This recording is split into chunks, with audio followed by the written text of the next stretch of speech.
Hello, everyone, and welcome back to the Pot of Gold podcast. Today on the show, I have Bobby Siegmiller. He's a salesman, a real estate investor, and he specializes in helping people facing home foreclosure.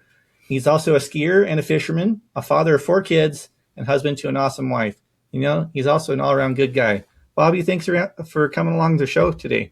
Yeah, happy to be here. I'm excited to get kind of in the weeds with you. I've not heard all that much about your background and your story. I just know that you help people with foreclosures. Could you tell us a little bit about how that got started, where you came from? Yeah, how far back can I go? You know, as far as you think is relevant. So I will say this. I come from a large family, 8 children. We moved to Washington from Utah. My dad would go on sabbatical, is what he would call it, every 7 years and go, one was Chicago, Montreal. So this one was Washington. And you want to either give a child great insecurity or create great resilience, move a family of 8 people. So it required me as an 8th grader, I'm number 5 child, to just figure out life socially. Money wasn't flowing down the family tree based on my dad being a school teacher for university. So I had to go figure life out. But anyway, I looked in the newspaper, found a job, a little paper carrier. I'm like, hey, there we go. Football season was over, or baseball season was over, too late for football. And so signed up for wrestling and paper route. And I thought, what a great way to get exercise. But I remember when I joined this company, they said, we're almost finished with a contest, and it's whoever sells the most starts door to door. So I'm like, oh, let's go. Let's do this. So a guy would come and pick me up. He was one of the area managers. And note to parents, don't send your kid off with some random stranger knocking doors in the middle of a state you don't know. I would never do that now. But when I look back, I thought that was super funny. But he was a Christian guy. We'd literally rock out to Christian rock that he would play, and then he'd drop me off on the doors. And this little 8th grader, I was knocking doors, and I was a short little guy. And public service warning: don't send your kid with some dude to go door knock. We'd never do that nowadays. But anyway, that I look back and laugh, and everything was safe, with him. He was a good dude, good dude. But we would go door knocking. And like I said, it was the end of this competition or contest, whatever they were running for the paper. I remember my door approach, but I remember getting a sale and then getting another sale and then getting another sale. And before you know it, I won the contest. Trip to Disneyland, Universal Studios, and tons of prizes along the way. A lot of them were these little caramel. It was like a gold rush fitting with, your theme, but it was gold nuggets and all these. And I remember just getting tons of these little caramel candy, and I would eat those things. Oh, they were delicious. But I remember winning that. And in my mind as an 8th grader, and this is where you start feeling sorry for yourself and your upbringing. My advice as an entrepreneur, get over it. Because you have a choice in how you want to think. Woe is me, poor me, I'm in this area, nobody likes me, or go make life happen.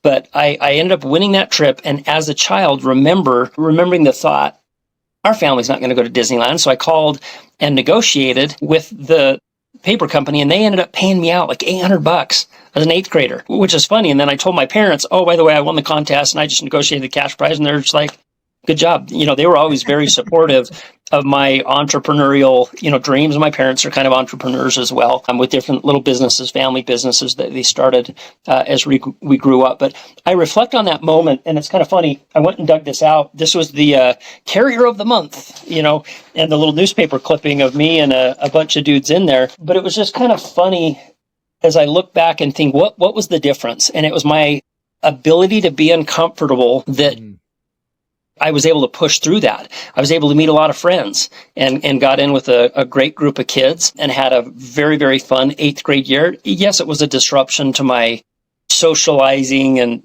here growing up, but I came back 9th grade year and jumped right back in. And now I had 2 states of different friends, and I was a lot richer. But I started investing as a young age. I bought baseball cards. I bought low and I sold high, and I learned that craft. I mean, what can you do, as a 13, 14, 15-year-old kid? I can't drive. I got a pedal bike. So it was go invest there. And then it turned into motorcycles, looking in the thrifty nickel and buying low, selling high, enjoying a hobby.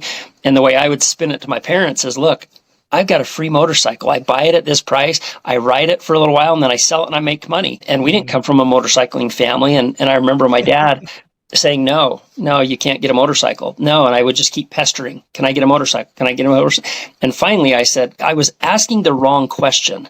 What I did was pivoted and said, if I save up the money and it doesn't come out of family funds and I can get a really good deal, are you okay with it?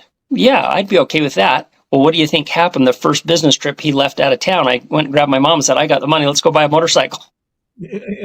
And, 40, 50 motorcycles later, here we are. So I think the moral of the story is don't be afraid of people. Do things that are uncomfortable. The buying and selling thing went from baseball cards, motorcycles, cars, and then housing is just a bigger sale. It really is. And it's understanding the structure on how to put a deal together. So it's for those that are thinking, gosh, I know nothing about homes. Well, have you ever lived in one? Have you ever rented an apartment? Have you ever, know something about them? You're paying the landlord's rent off. So hopefully you know something about that. But that's, I think, what created this entrepreneurial spirit in me, where it was just like, I realized if I want to do something, I can make anything happen I want. Sky's the limit. And I think my parents provided that canvas to let me, fail is one word people call it. I call it learning experiences. They let me experiment and, kind of realize, oh, this is a different, path and entrepreneurial path. And it's been a great one for me. I love that. Yeah, I like that you touched on the fact that there's fear and you got to get uncomfortable. Yeah. Because, I lived in fear for a very long time. People on my show, they know that one of the things that happened to me when I was 18 is I was assaulted by my college roommate. He shattered the whole right side of my skull. So I was afraid to talk to people for a very long time. But ironically, I am just fine talking in front of huge crowds. It's always the one-on-one thing that throws me for a loop. Yeah. It wasn't until I started deciding, hey, I need to get around this, and I started putting myself in front of the camera, like here in podcasts, going out and talking to people in the SubTo and the Gator communities, that I was able to start fixing that fear. I had to take the uncomfortable action first. So yeah. I think you went big. You went big from being shy to speak one-on-one to a podcast. That's a pretty big jump. So kudos for taking the bull by the horns and going for the big leagues. Well, I think the pain of isolation from being scared to act for so long finally just got big enough to push me into the right direction. And I think that's there's this synonymous notion that we need to have perfection before we move forward with something. And there's a big adage in the entrepreneurial world about failing forward, not being afraid to make mistakes. There is nobody that I know of that is successful that hasn't had these learning, or like I said, the world terms them as failure experiences. That's how we get better. Michael Jordan is not 100% on draining shots. He's probably missed more than he's made, right? Any athlete out there is going to talk about the body shutting down, injury, these failures or losing a race. There is one winner, but there's a lot of growth experience. So imperfect action is something that I tell people to take. Now, be careful.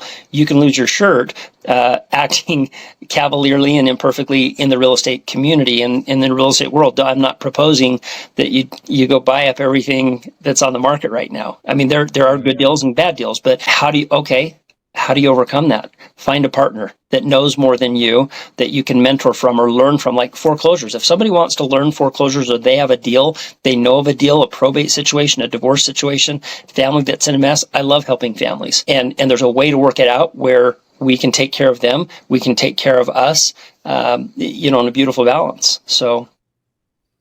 Yeah, definitely. Actually brings up kind of a question that I've had is, how did you get involved with foreclosures? Did it just kind of evolve from doing the buying and trading the houses, and then you realize that was something that resonated with you? Or so I don't know if it's call me a tightwad or my upbringing. We're not driving Lamborghinis. It was a minivan, a station wagon back in the 70s. But this buying and selling thought that has been seared into my brain, that you can buy a baseball card for a price and sell it for a price. You can buy a bike, a motorcycle, a car, a house. I started I didn't know what I wanted to do when we first got married. My wife was working, and house hacking, SubTo, that wasn't a thing back then. But that's, auctions were. You could go to the auction and buy. And I remember standing at one of the auctions. I got into real estate, and I remember he would have, 5, 6, 7 foreclosures that he was reading. and 2 or 3 of them were canceled. I was like, I did so much research. What's happening? And then same thing the next auction, same thing the next auction. And I thought, I want to understand this process. So I reverse engineered it. I thought, okay, this is the point where it's at the auction. What happened before that? And I mapped this entire process out on a piece of paper because this is the late 1900s. We didn't have this fancy computers and spreadsheets and all these things. So, okay, step number 1, I have a loan and I stop paying. What happens? And then it went to the next thing. Well, the bank doesn't like that. Why? Banks are in the performing note business. So what happens? Yeah. They file something called a notice of default. Where do they file it? At the county records. So I mapped this entire process out. I'm like, oh my goodness. So right here, step 1, I'm at step 10, and I'm bidding against all these other rich people at the auctions that are bidding the price up. I figured out how to go back to step 1 or 2 and actually talk to the homeowner, find out what their situation was. Was it a death? Was it a divorce? Was it a probate situation, an inheritance? And then identifying, what is the outcome that you're desiring? And then trying to see their outcome and my outcome, those two things mapping together. And that's how it all started, is reverse engineering that process and thought, this is fun. This is really fun, and started doing foreclosures and ended up writing a book on it, back in the, like I said, late 1900s on how to do it, what to do, all those things. You realize you've written a book? Well, I don't tell a lot of people that because they say, oh, can I have a copy? And I say, sure.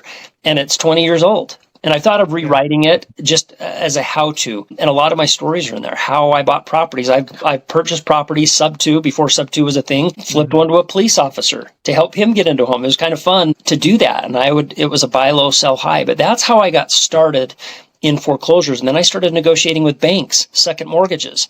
So I would work with real estate agents and loan officers that would say, yeah, we looked at this deal. Here's what it's worth. And here's what is owed on the property. So it was upside down is the term they would use. And I thought, okay, do you mind if I take a look at it? And they're like, yeah, you can work it. It's a dead deal. And I would put my ninja skills to it. I'm like, okay, there's a first, a second, a third, a fourth. And I'd end up negotiating with these people. One of the things that you need to know when it goes to auction, a lot of these junior lien holders, unless they're federal tax liens or things like that, get wiped off. So I'm calling the second and saying, hey, there's a sale, a trustee sale, a foreclosure sale coming up in, 2 weeks. You're in a position, you're going to end up getting wiped off. A lot of stuff that needs to be done on the home. Are you open to settling on that debt? And so I ended up buying seconds at a huge discount, $50,000 seconds, $5,000, and creating equity in these properties. Called the second, called the third. And then the fourth, this was my favorite. He was actually a real estate coach that had loaned his buddy money, and the buddy was a property manager, and it was one of the homes I bought in Orem, and just a rental property. But I remember calling that fourth and saying, have you done any deals? No. And I said, and you're a real estate coach? Yeah. And that was the first time I realized, okay, make sure you ask your real estate coaches if they've ever done any deals. That was kind of a funny one. I've never done any real estate coaching, but I said, so you understand the position you're in? He's like, yeah. I said, cool, I'll just send you the documents so you can release that lien. Didn't even negotiate with him, but he released it. I created equity on the home, put my brother in it. I like to put family, into as many investments as I could. And I think he ended up buying me a firearm is what I got out of the deal. A nice little 6 Sauer P22 or 226 Elite. And then he ended up getting to sell it and making $60,000 on it. Something that I, put on a platter and handed over. But, it's fun being able to figure out these deals, how they work, the mechanics of them.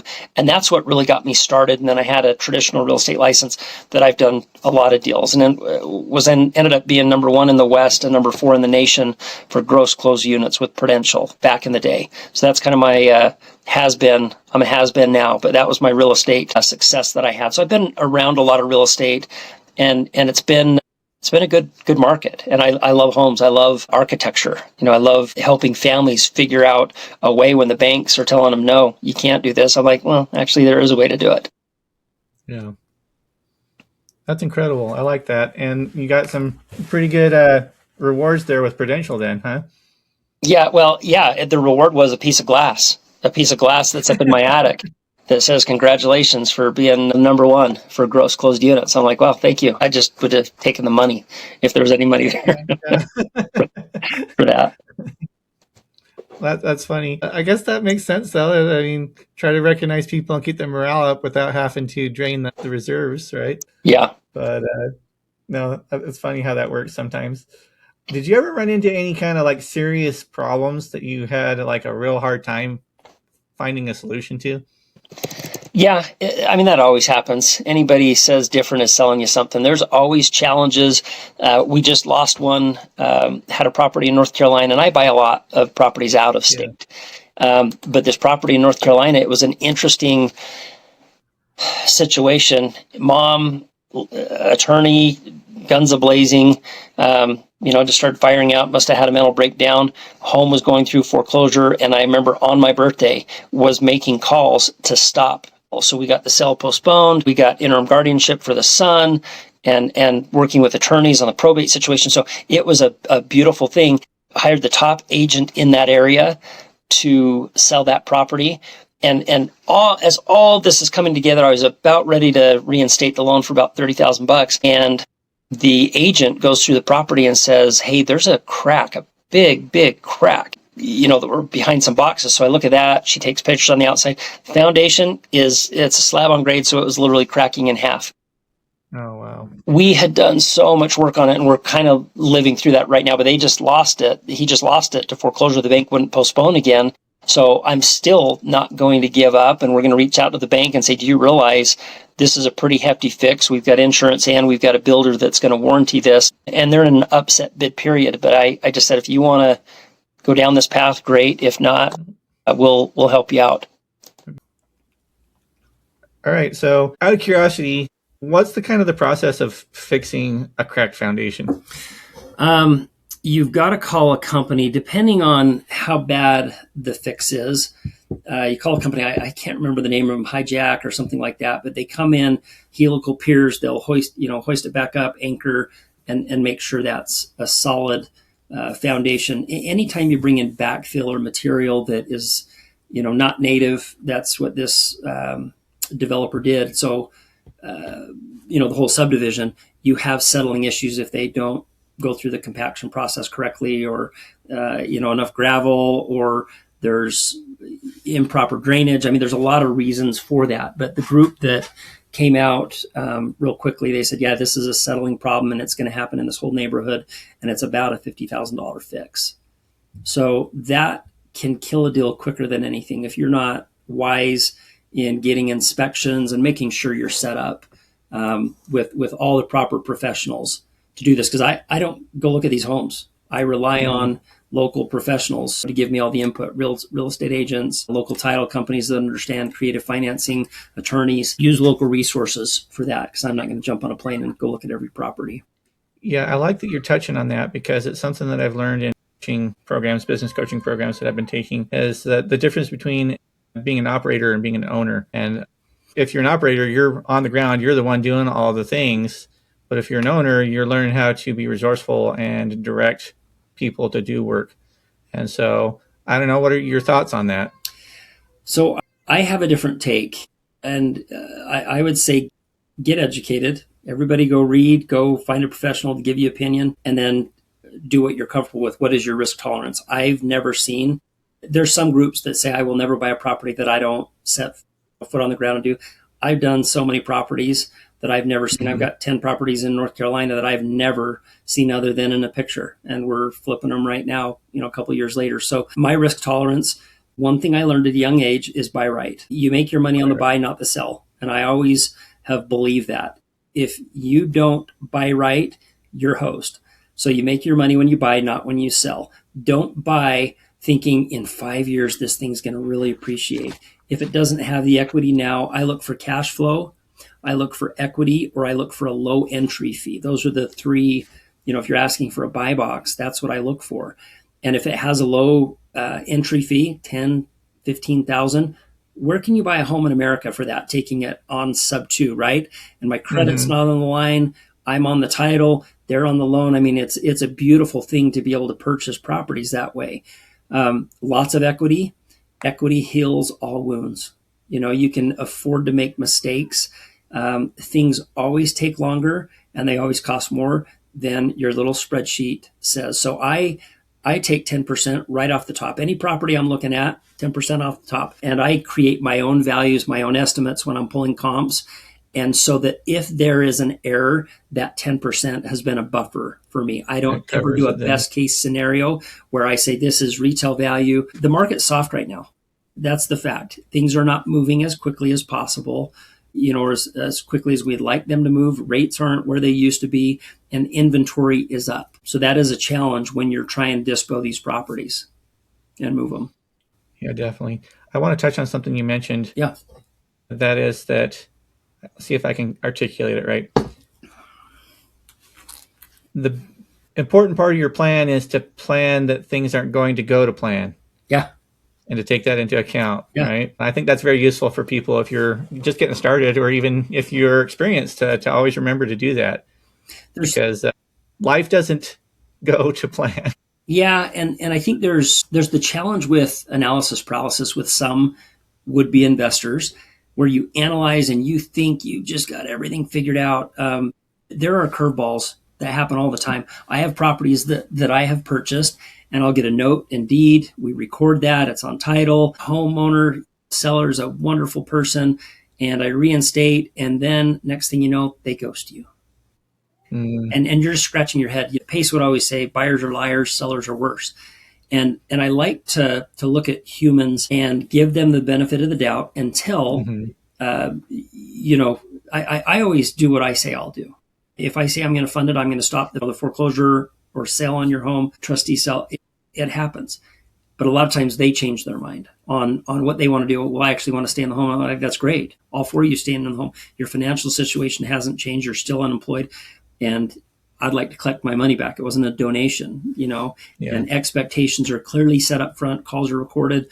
And we have those legal instruments in place so that in the event when they don't do what they say they'll do, you've got, recourse that you can go after your investment. And unfortunately, sometimes that happens, 1 out of 10, 1 out of 20, sometimes 3 out of 10.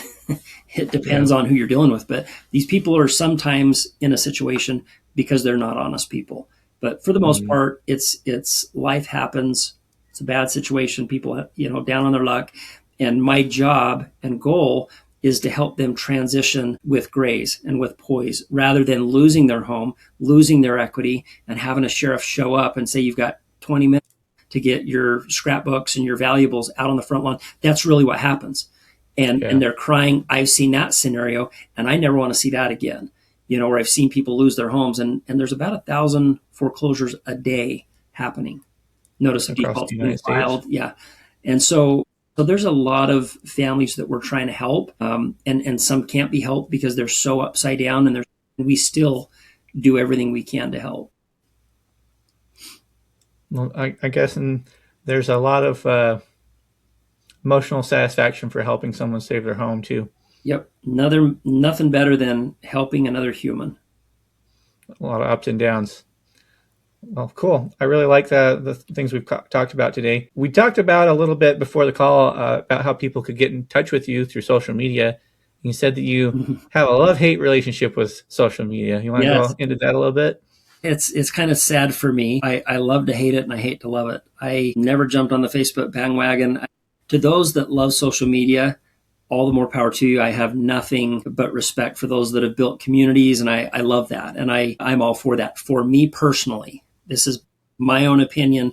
I have felt it's a waste of time. The scroll, I've never wanted to do it. So I didn't have a Facebook account. Well, joining SubTo, I had to have a Facebook account. So I commandeered my son's Eagle Scout project, webpage that we built to collect donations for the bike park that he built. We're a big biking family. We love cycling and anything with two wheels. And so I commandeered that. So if you look at that, there's no pictures of me. And then all of a sudden you'll see this little 12-year-old Boy Scout, on there. So it's kind of funny.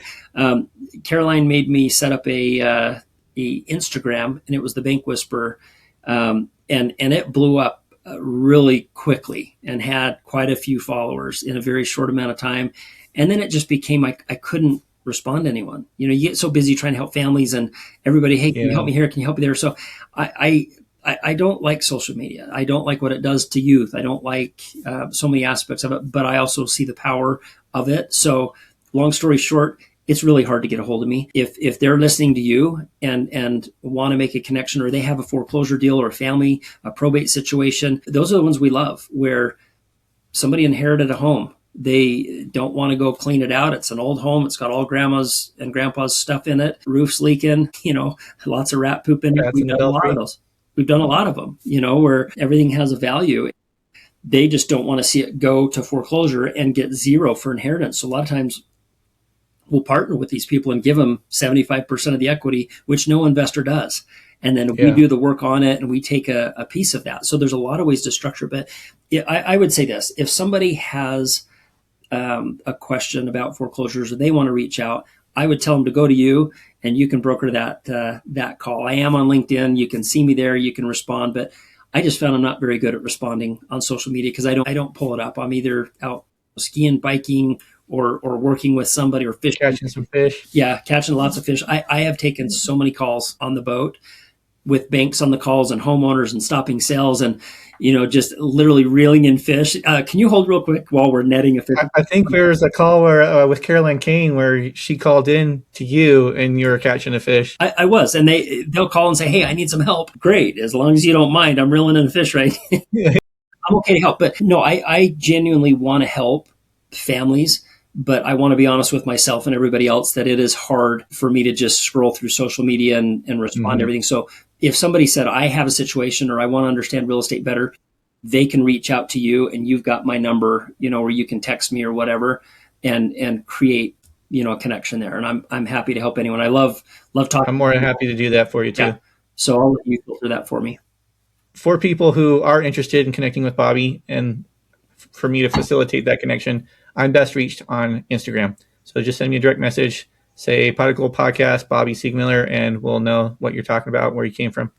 Yeah. And again, I'm happy to work through you and involve people in deals and give everyone a cut. It's a lot of fun to put a real estate deal together. Yeah. The closest thing that I could compare my first deal to was when I jumped out of an airplane. I sent out $14,000. I wasn't sure if I was going to get it back. And I signed all the documents, stamped it with the notary, and then it was like, okay, what now? I don't know if this is going to work, but it turned out good.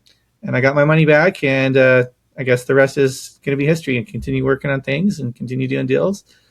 Yeah. And just know that sometimes things look scary, and they still turn out just fine.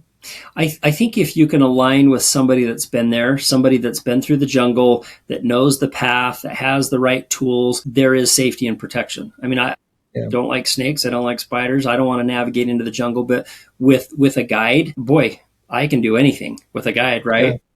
Yeah, definitely. I'm now all sorts of confident to go navigate that jungle, and you get 3, 4, 5 guides walking you through it. I mean, I feel like I haven't seen in the way of deals over 20 years, and I'm happy to lend that experience and expertise. Funding, I don't mind funding people's deals as well if they're wanting to learn while they earn. I'm open to that as well. And I think you were where I first met you was I was asked to be a guest speaker at a local meetup. Was that right? Yeah, probably with the ones with Becca Brown. Yeah. So I think that's where we met, and I'm happy to share stories, and then I hang out after and people can pick my brain and ask questions. But as far as doing deals, real estate is a great way to get out of the rental and to increase your long-term wealth. Real estate's been a great vehicle for that. It's also been a very good vehicle for developing soft skills, interpersonal skills with other people, and being able to just hold my own, understand who I am as a person, and make connections with people that actually have a lot of meaning to my life now. I've got some really good relationships that have come from this. Yeah. And there's nothing you can't learn. You pull up the internet. What is title? What is escrow? What does it mean? What is a SubTo deal? We all put on our pants the same way. My dad has a PhD, or actually a postdoctorate. He's really smart. Mm-hmm. He understands the human body on a molecular level based on his years of training and being published. And I'm child number 5 that I hate school. I don't want anything to do with school, right? I've got older siblings that are really smart, but school was not my thing. I'm like, why am I sitting here having some professor tell me about a subject? And it was more of a rebellious thing for me. I'm like, nobody's going to tell me what to do. I look at education different. You should get educated. If not, it's on you. You have the opportunity. We're raised in this beautiful country. We have an opportunity to learn anything we want. And I would encourage people, if you're interested in the subject, go do it.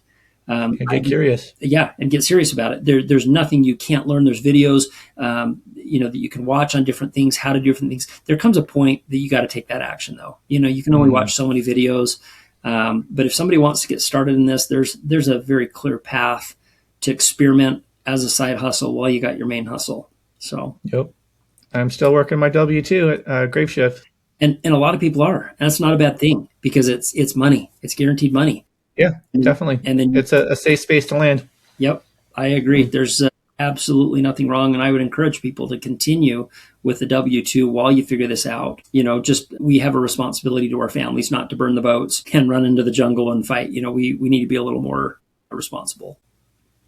Well, incredible. Thank you so much for your time today. The last thing I'd like to ask you is if you have any advice you'd like to leave with people who are just getting started that we haven't covered yet.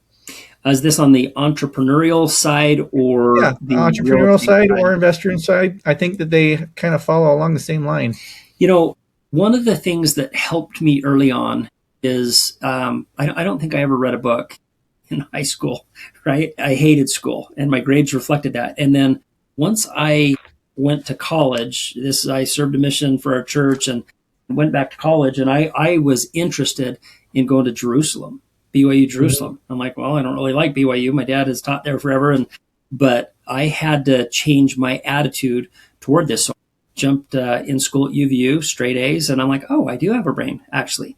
But it took effort. And what I found in that short college experience is things that interest me, I'm passionate about.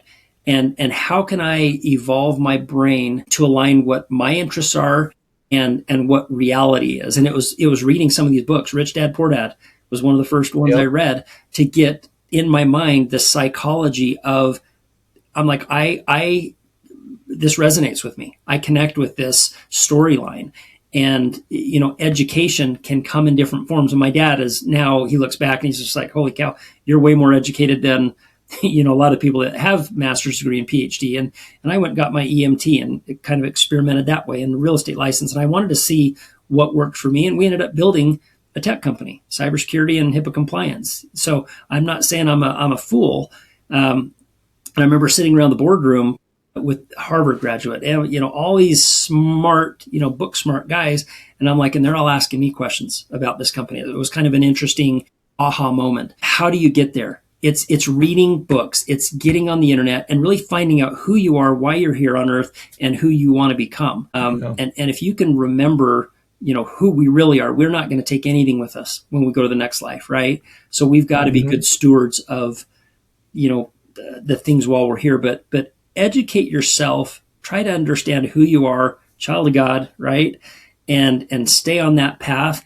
And whether you're a believer or not, again, not my deal. I'm choosing to believe that, but I found life is so much better that path than the alternative paths that I've seen with friends and family and people that have passed away, doing stupid things. And educate yourself, find those books that help you find who you really are and who you want to be, and then go for it. Go for it. Make it happen. The sky is the limit for every single one of us. So I'm a big believer in that. And you got to remember that you're the person you have to live the longest. Yeah. So you better make of yourself the thing that you want to live with. Amen. So, thank you so much for being on the show today, Bobby. And for the viewers for tuning in, this has been the Pot of Gold podcast. Today is episode 68, which is absolutely mind-blowing to me. It's awesome. But thank you for everybody who's been tuning in, supporting me, and making sure that this show continues to grow. Thanks, you guys, and we'll see you next time.